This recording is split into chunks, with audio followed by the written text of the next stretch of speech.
morning. Pfizer has applied for emergency use authorization in India.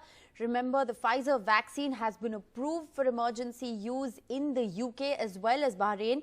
Pfizer now becomes the first company to apply for emergency use authorization in India. This is an extremely significant development that has taken place, as there is no pre-existing tie-up between India and the Pfizer vaccine. It's also going to be interesting to see how the Drug Controller General of India responds to the Pfizer applying for emergency use authorization, given the fact that they haven't conducted clinical trials in India. Can a vaccine candidate that hasn't conducted clinical trials in India be approved for use? That's the other interesting question. My colleague Sharad Sharma, who is breaking the details of this important story for us this morning, is joining us. Appreciate you, Sharad, for joining us. I want to begin by asking you, बहुत significant development है, given the fact that Pfizer ने clinical trials India में नहीं करे थे, कोई pre-existing tie-up नहीं था.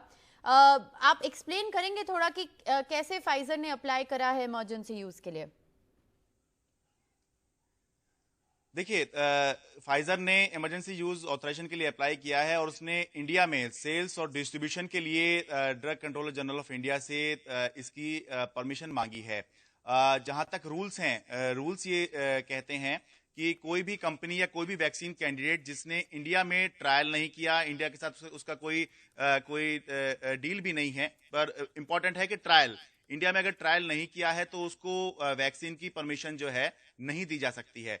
लेकिन जो सोर्सेज हैं वो ये भी कह रहे हैं कि भारत में ऐसी परिस्थितियां पहले नहीं बनी थी कि भारत जो है वो कोविड से अफेक्ट होने वाला दूसरा सबसे बुरा देश बना हुआ है. सबसे ज्यादा केस दूसरे नंबर पे सबसे ज्यादा केस यहां पर हैं. तो उस आधार पर जो इंडियन अथॉरिटीज हैं वो जरूर इसको कंसीडर कर सकती हैं. लेकिन इसके साथ में कुछ राइडर्स जुड़े हुए हैं, कुछ कंडीशन जुड़ी हुई हैं जो हम इग्नोर नहीं कर सकते. वो कंडीशन ये है कि जिसके आधार पर यहाँ पर देने की सोचें, वो ये है कि फाइजर जो वैक्सीन है इसका स्टोरेज टेम्परेचर -70 डिग्री सेल्सियस है, यानी कि इतने डिग्री पर इसको स्टोर करना होगा.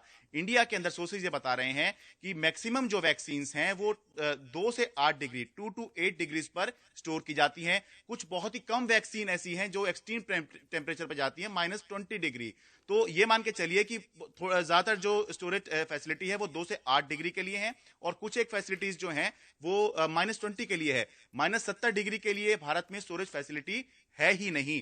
तो ऐसे में क्या इंडिया इस वैक्सीन को मंजूरी देगा, ये हमें अगले कुछ दिन में पता लगेगा. लेकिन एक और बात है, वो ये भी है कि एक तो इसकी कॉस्ट जो है, जो फाइजर वैक्सीन की कॉस्ट है वो $20 के आसपास बताई जा रही है. तो एक तो वो महंगी है और दूसरा बहुत इंपॉर्टेंट जिसको हम इग्नोर नहीं कर सकते वो ये है कि जो हमारी अपनी कंपनीज लगी हुई, भारत बायोटेक जो है वो तीसरे